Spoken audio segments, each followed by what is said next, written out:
जय जोहार, नमस्कार। दैनिक छत्तीसगढ़ चैनल देख रहे हैं आप और छत्तीसगढ़ प्रदेश की आज की महत्वपूर्ण बड़ी खबरों को एक एक करके विस्तार से हम आपको बताने जा रहे हैं। पहली बड़ी खबर है जहां पर एक बड़ी लापरवाही स्वास्थ्य विभाग की ओर से सामने आ रही है। 92 लाख हितग्राहियों को इस बार का आयुष्मान भारत कार्ड नहीं बांटा गया। बता दें, इलाज के लिए दर दर भटक रहे हैं। बता दें, छत्तीसगढ़ में मुफ्त इलाज की योजना को लेकर के बड़ी लापरवाही सामने आई है। प्रदेश में अब तक 92 लाख आयुष्मान भारत कार्ड नहीं बन पाए हैं। ऐसे में प्रदेश के लाखों लोग इलाज के लिए परेशान हो रहे हैं। स्वास्थ्य विभाग का दावा है कि हितग्राही आपातकाल स्थिति में किसी भी हॉस्पिटल में जाकर मुफ्त इलाज की योजना का लाभ ले सकते हैं। इसके लिए हितग्राहियों के पास राशन कार्ड होना चाहिए, जबकि अस्पतालों में टेम्पररी कार्ड डाउनलोड करने के लिए कियोस्क सेंटर अनिवार्य है। ये सुविधा जो है केवल सरकारी और कुछ ही निजी अस्पतालों में दिया गया है। ऐसे में यदि कोई हितग्राही रात को बीमारी पड़ता है तो उसे मनचाहे अस्पताल में पैसे खर्च करने पड़ेंगे। इधर अधिकारी इसके पीछे संक्रमण को वजह बता रहे हैं। फिलहाल जो प्रिंट होकर के आए हैं 12 लाख कार्ड, इनको जल्द ही बांटे जाने की बातें कही गई हैं। नियम को राज्य शासन ने सरल बना दिया है। 82,028 जाति प्रमाण पत्र बनाने मिसल जरूरी नहीं है। निकायों व पंचायतों का अनुमोदन भी अब मान्य माना जाएगा। दरअसल खबर आ रही है, स्कूली बच्चों को जाति प्रमाण पत्र बनवाने के लिए अब मिसल बंदोबस्त की आवश्यकताएं नहीं पड़ेंगी। स्थानीय निकायों व पंचायतों की सामान्य सभा से उनका अनुमोदन ही मान्य कर लिया जाएगा। यह व्यवस्था सामान्य प्रशासन विभाग ने दी है। जिसके पास मिसल उपलब्ध है वे पुरानी प्रक्रिया के तहत ही जाति प्रमाण पत्र बनवा सकते हैं। उन्हें स्थानीय निकाय या फिर पंचायत की सामान्य सभा से अनुमोदन की आवश्यकताएं नहीं होगी। जिले में मिडिल स्कूल से लेकर के हायर सेकेंडरी स्कूल के बच्चों के 82,028 जाति प्रमाण पत्र बनाए जाने हैं। बिलासपुर जिला ही नहीं बल्कि राज्य के अनेक जिलों में भी जाति प्रमाण पत्र बनाए जाने को लेकर के यही स्थिति है। कोरोना संक्रमण के बाद से जाति प्रमाण पत्र बनाए जाने को लेकर के यह पेंडेंसी और भी बढ़ चुकी है। और अब खबर आ रही है, नक्सलियों के गढ़ में बैलगाड़ी के माध्यम से जो जवान हैं अपनी रैली निकालने वाले हैं। दंतेवाड़ा में कटे कल्याण से कुआकोंडा तक 40 किलोमीटर की रैलियां जो है निकलने वाली हैं। पारंपरिक वेशभूषा में सभी जो जवान हैं होने वाले हैं। देवगुड़ी के लिए यहां पर भूमि पूजन भी होगा। दरअसल दंतेवाड़ा जिले में इस साल विश्व आदिवासी दिवस यानी कि 9 अगस्त बेहद खास होने वाला है। नक्सल प्रभावित कटे कल्याण से कुआकोंडा ब्लॉक तक 40 किलोमीटर लंबे रास्ते पर पुलिस बैलगाड़ी लेकर के जो है रैली निकालने वाली है। इस रैली में एसपी से लेकर के सरेंडर नक्सली, पुलिस के जवान, आंगनबाड़ी कार्यकर्ता, मितानिन सहित अन्य ग्रामीण सभी पारंपरिक वेशभूषा में शामिल होंगे। जवानों ने अभी से रैली की तैयारियां करनी शुरू कर दी है। कटे कल्याण और कुआकोंडा इलाके में अभी भी कई ऐसे गांव हैं जहां देवगुड़ी के कायाकल्प का काम शुरू नहीं किया गया है। ऐसे में विश्व आदिवासी दिवस पर इस खास मौके पर अंदरूनी इलाके जैसे तेलम, टेटम, जिया कोतड़ा हो गया सहित अन्य जो गाँव है इनमें जो है कायाकल्प के लिए भूमि पूजन भी किया जाएगा। महिलाओं के लिए अच्छी खबर है जहां पर नौकरी का सुनहरा अवसर हो सकता है। आपको बता दें कि 2200 से ज़्यादा महिला नगर सैनिकों की भर्ती होने वाली है। खबर आ रही है, छत्तीसगढ़ की सभी महिला कन्या छात्रावास और आश्रम में जल्द ही लगभग 2200 महिला नगर सैनिकों की भर्ती होने वाली है। नई भर्ती होने वाली है। इसमें राज्य सरकार से स्वीकृति मिलने के बाद से वित्त विभाग को प्रस्ताव भेजा गया है। इसकी अनुमति मिलते ही सभी जिलों में भर्ती प्रक्रियाएँ शुरू हो जाएंगी। साथ ही प्रशिक्षण के बाद से सभी महिला कन्या छात्रावास और आश्रम में तैनात किए जाएंगे। 2021-22 में मुख्य बजट में राशि स्वीकृत होने के बाद से सभी जिला सेनानियों को एसडीआरएफ मुख्यालय द्वारा 13 जुलाई को पत्र भेजा है। नगर सेना और होमगार्ड के एडीजी अरुणदेव गौतम ने बताया है कि वित्त विभाग को प्रस्ताव भेजा गया है। साथ ही सभी जिलों के सेनानियों को महिला एवं बाल विकास विभाग से संपर्क करके छात्रावास एवं आश्रम की संख्या एवं नाम जो है मंगवाए गए हैं। जहां संक्रमण दर 1% से कम होगी वहीं पर ही केवल स्कूल खुलने वाले हैं। 6वीं, 7वीं, 9वीं और 11वीं की कक्षाएं ऑनलाइन ही लगेंगी। पहली से लेकर के 5वीं और 8वीं, 10वीं, 12वीं के छात्र 2 अगस्त से स्कूल जाने वाले हैं। दरअसल छत्तीसगढ़ में एक और जिले जिसका नाम रायपुर है, जहां पर भी अब इसके लिए गाइडलाइन जारी हो चुकी है, यानी कि स्कूल खुलने को लेकर के सोमवार 2 अगस्त से स्कूल खुलने जा रहे हैं। लेकिन 6वीं, 7वीं, 9वीं और 11वीं की कक्षाएं नहीं लगेंगी। इन क्लासेस के छात्रों को ऑनलाइन ही पढ़ाया जाएगा। अभी पहली से लेकर के 5वीं और 8वीं और साथ ही साथ 10वीं, 12वीं के छात्रों को जो है स्कूल बुलाया जाएगा। शुक्रवार को स्कूल शिक्षा विभाग ने इसके लिए आदेश स्पष्ट रूप से जारी किए हैं। यह आदेश सरकारी और प्राइवेट दोनों स्कूलों पर लागू होगा। यह भी निर्देश दिए गए हैं कि कक्षाएं वहीं लगेंगी जहां संक्रमण की साप्ताहिक दर 1% से कम ही हो। और अब बात करते हैं भूमाफियाओं के खिलाफ हौसले की कहानी के बारे में, जहां पर शहरी क्षेत्र में जो शामिल हुआ गांव, तो यहां पर अवैध कब्जा होने लगा था। धीरे धीरे भूमाफियाओं के द्वारा सरकारी जमीन पर बचाने के लिए 400 महिलाओं ने 1.5 एकड़ में जो है एक तालाब का निर्माण कर दिया। दरअसल छत्तीसगढ़ के बिलासपुर शहर से लगे ग्राम लोखंडी में 400 महिलाओं ने श्रमदान करके 1.5 एकड़ जमीन पर तालाब का निर्माण किया है। खास बात यह है कि महिलाओं ने सरकारी जमीन को अवैध कब्जे से बचाने के लिए ऐसा किया है। शहरी क्षेत्र में शामिल होने के बाद से ही गांव की जमीनों पर भूमाफियाओं की नजर लगी हुई थी। अब इस तालाब के निर्माण से गांव के लोगों को निस्तारित के लिए पानी की सुविधाएं उपलब्ध हो रही हैं। वहीं दूसरी तरफ गांव के जल स्तर में भी बढ़ोतरी होने का महिलाओं को भरोसा दिलाया गया है। छत्तीसगढ़ के किसानों को जो है बिना ब्याज के ऋण मिलने वाला है। दरअसल भूपेश सरकार का एक बड़ा फैसला हुआ है। मुख्यमंत्री भूपेश बघेल ने कहा है कि छत्तीसगढ़ में मछली पालन को कृषि का दर्जा दिया गया है। अब मछली पालन के लिए भी कृषि जैसी सस्ती ही बिजली और बिना ब्याज के ऋण की सुविधाएं मिलने वाली है। इससे मछली पालन करने वाले लोगों को लाभ होगा और जो अपनी कमजोर आर्थिक स्थिति के कारण मछली पालन नहीं कर पाते थे, वे भी मछली पालन करके आय का साधन जुटा सकेंगे, आगे बढ़ेंगे। अधिक से अधिक संख्या में मछुआ समुदाय के लोग भी इन प्रावधानों का लाभ उठाने के लिए आगे आएंगे। ऐसे में मुख्यमंत्री ने विधानसभा परिसर स्थित अपने कार्यालय कक्ष से छत्तीसगढ़ मछुआ कल्याण बोर्ड के उपाध्यक्ष और सदस्यों के पदभार ग्रहण कार्यक्रम को वर्चुअल माध्यम से संबोधित करते हुए इस आशय के विचार को प्रकट किए हैं। शराबबंदी को लेकर के एक और बड़ी खबर है, जहां पर शराबबंदी के लिए नहीं 2500 रुपए क्विंटल में धान खरीदी के लिए गंगा जल का शपथ लिया था। ये बातें कही हैं सदन में मुख्यमंत्री भूपेश बघेल ने। दरअसल मानसून सत्र के आखिरी दिन सदन में कई मुद्दों को गूंज सुनाई दी। सदन में विपक्ष ने एक बार फिर से प्रदेश में शराबबंदी का मुद्दा उठाया।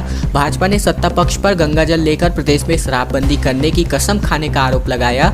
वहीं विपक्ष के आरोपों पर सीएम भूपेश बघेल ने भाजपा पर असत्य कथन का आरोप लगाया। उन्होंने कहा कि हमने शराबबंदी के लिए गंगा जल नहीं उठाया था, बल्कि 2500 रुपए प्रति क्विंटल में धान खरीदी के लिए गंगा जल उठाया था। वहीं शराबबंदी को लेकर के अशासकीय संकल्प पर चर्चा करते हुए भाजपा विधायक शिवरतन शर्मा ने कहा कि प्रदेश में शराब के कारण आपराधिक घटनाएं बढ़ती जा रही हैं। सरकार शराबबंदी करना छोड़ समिति बना दी है। इस पर मंत्री मोहम्मद अकबर ने कहा कि शराबबंदी के लिए 3 समितियां बनाई गई हैं। एक बड़ी राहत मिली है, जहां पर छत्तीसगढ़ के 3 जिलों में 65% से अधिक हर्ड इम्यूनिटी विकसित हुई है, मगर अभी भी नियम से चलना जरूरी बताया गया है। राज्य के 3 जिलों में Indian council for medical research यानी कि ICMR ने छत्तीसगढ़ के 3 जिलों में हुए सीरो सर्वे की रिपोर्ट जारी की है। आम लोगों के साथ साथ हेल्थ केयर वर्कर्स के भी सैंपल जो है लेकर के इस अध्ययन के मुताबिक बीजापुर के आम लोगों में 68.3%, कबीरधाम में 66.3%, वहीं सरगुजा में 75.8% हर्ड इम्यूनिटी पाई गई है। यह स्थिति 10 महीने पहले भी हुई सीरो सर्वे में 13.41% पाई गई थी, उसकी तुलना में काफी अधिक है, जो इस बात को प्रमाणित करती है कि संक्रमण समुदाय में पूरी तरह से फैल चुका है, मगर अभी भी सतर्कता बरतने की जरूरत है। वहीं हमारे पास जो मौजूद है इस रिपोर्ट के मुताबिक बीजापुर से 398 में से 272, कबीरधाम में से 400 में से लगभग 267 और सरगुजा में 397 में से 301 लोगों की रिपोर्ट पॉजिटिव मिले हैं, जिनमें से ये जो हर्ड इम्यूनिटी है ये पाई गई है। दोस्तों अगली बड़ी खबर की ओर बढ़े उससे पहले हमारी एक छोटी सी प्रार्थना आप सभी से। वीडियो अगर आपको पसंद आ रहा होगा तो इस वीडियो के नीचे लाइक बटन है, जिसे दबा करके आपको इस वीडियो को लाइक कर देना है। लाल कलर के सब्सक्राइब बटन को दबा करके इस चैनल को आपको सब्सक्राइब कर लेना है।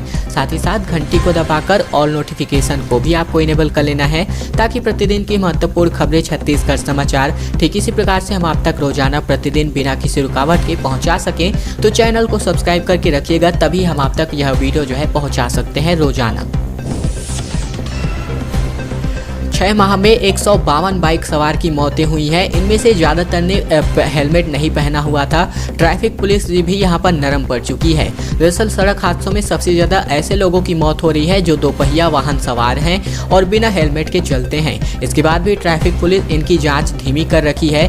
बिना हेलमेट के दोपहिया चलाने वालों के खिलाफ कार्यवाही नहीं की जा रही है। इसके चलते अधिकांश दोपहिया वाहन चालक हेलमेट नहीं लगा रहे हैं। यही वजह है कि सड़क हादसों में जान गंवाने वालों में सबसे ज़्यादा संख्या बिना हेलमेट वालों की है। उल्लेखनीय है कि रायपुर जिले में सड़क हादसों में हर साल 300 से अधिक लोगों की मौतें हो जाती हैं। इनमें से 70% मौतें दोपहिया चालकों के माध्यम से होती है और सिर में गंभीर चोट की वजह से मानी जाती है।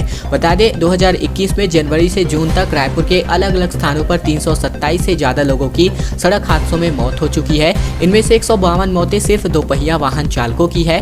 इन मौतों का सबसे बड़ा कारण हेलमेट नहीं पहनना, दूसरा शराब पीकर वाहन चलाना और तीसरा लापरवाही पूर्वक ड्राइविंग करना है। तो ये जो महत्वपूर्ण जो 3 बड़े कारण हैं हम आपको बता दिए हैं। भूपेश सरकार का पहला लेखा जोखा सामने आ रहा है। सीएजी ने यहां पर कहा है कि एक साल में ही 9,608 करोड़ रुपए के राजस्व का नुकसान हुआ है। केंद्रीय करों में हिस्सेदारी घटने से यहां पर कम हुआ है राजस्व। दरअसल छत्तीसगढ़ में कांग्रेस की सरकार के 2.5 साल पूरे होने के बाद पहली बार वित्तीय हालात का आधिकारिक लेखा जोखा आ गया है। मुख्यमंत्री बघेल ने नियंत्रक और महालेखा परीक्षक यानी कि सीएजी के 3 प्रतिवेदन विधानसभा के पटल पर रखे। वित्तीय लेखों की रिपोर्ट में यहाँ पर सीएजी ने सरकार के वित्तीय प्रबंधन पर सवाल उठाए हैं। कहा गया है कि एक ही साल में सरकार का राजस्व अधिशेष 9,608 करोड़ 61 लाख रुपए के राजस्व घाटे में बदल गया है। वित्तीय वर्ष 2019-20 के ऑडिट के आधार पर तैयार इस रिपोर्ट में बताया गया है कि वर्ष 2018-19 में 683 करोड़ रुपए का राजस्व अधिशेष था, जो 19-20 के दौरान 9,608 करोड़ 61 लाख रुपए के घाटे में बदल गया है। छत्तीसगढ़ में संक्रमण की दर 0.3% हो गई है। जुलाई में एक भी मौतें नहीं होने का दूसरी बार लगातार दावा किया गया है, लेकिन हालांकि जो पहले दावे किए गए थे वो भी गलत साबित हो चुके हैं। प्रदेश में 130 नए संक्रमित मरीज मिले हैं बीते 24 घंटे के दौरान। दरअसल आपको बता दें कि छत्तीसगढ़ में कोरोना संक्रमण में कमी देखने को मिली है। बता दें बीते 24 घंटे में प्रदेश में 40,501 नमूनों की जाँच की गई। इस दौरान केवल 130 लोगों में कोरोना के संक्रमण की पुष्टि हुई है। इस मान से संक्रमण दर घटकर 0.3% रह गई है। किसी भी मरीज की जान नहीं गई है। वही जुलाई में यह दूसरी बार है जब स्वास्थ्य विभाग ने एक भी मौत नहीं होने का दावा किया है। इससे पहले 12 जुलाई को एक भी मौत नहीं होने का दावा किया गया था। हालांकि उसी दिन बिलासपुर जिले के मेडिकल बुलेटिन में एक मरीज की मौत का जिक्र किया गया था।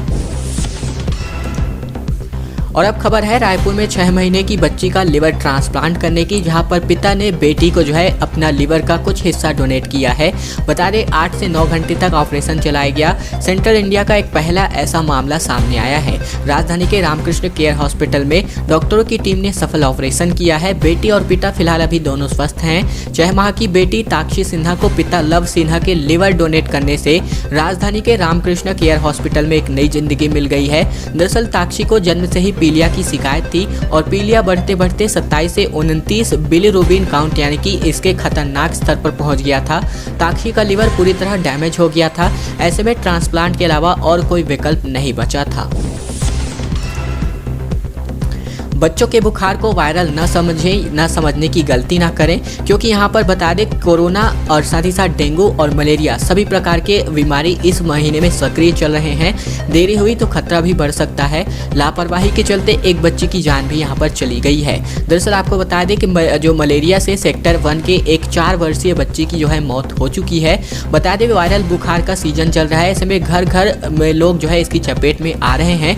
बच्चों में केसेस में हर बुखार को वायरल समझने की चूक से खतरा बढ़ रहा है। कई दिनों तक फाल्सीपेरम मलेरिया बुखार रहने के कारण सेक्टर 1 निवासी 4 वर्षीय बच्ची की मौत हो गई है। इसकी जान बचाने के लिए पुलिस व सेक्टर 9 प्रशासन ने संयुक्त प्रयास करके कम समय में एम्स पहुंचा दिया था। फिर भी हालात में सुधार नहीं हुई है और इस बच्ची की मौत हो गई है। इसी मलेरिया की चपेट में आने वाले 7 से ज्यादा मरीज जो है अब तक ठीक हो चुके हैं, क्योंकि उन्होंने इसके समय रहते जो है स्वयं को बुखार को वायरल नहीं समझा और देरी ना करते हुए कोरोना, डेंगू व मलेरिया तीनों की जांच करवा ली थी।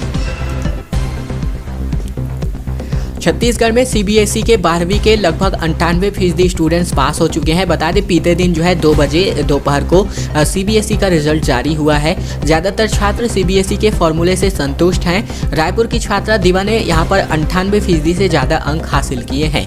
12वीं बोर्ड के result centre for of secondary education ने यहाँ पर यानी कि सीबीएसई ने शुक्रवार दोपहर को रिजल्ट जारी कर दिए हैं। छत्तीसगढ़ से इस परीक्षा में तकरीबन 10 लाख छात्र छात्राओं ने भाग लिया था। प्रदेश के 98% 60% से भी ज़्यादा छात्र छात्राएं 12वीं की परीक्षा में सफल हुए हैं। खैर दोस्तों, अब आज की खबरों का सिलसिला बस यही तक का था। वीडियो अगर आपको पसंद आया होगा तो वीडियो को नीचे लाइक बटन है दबा करके वीडियो को लाइक कर देना है। लाल कलर के सब्सक्राइब बटन को दबा करके इस चैनल को आपको सब्सक्राइब कर लेना है।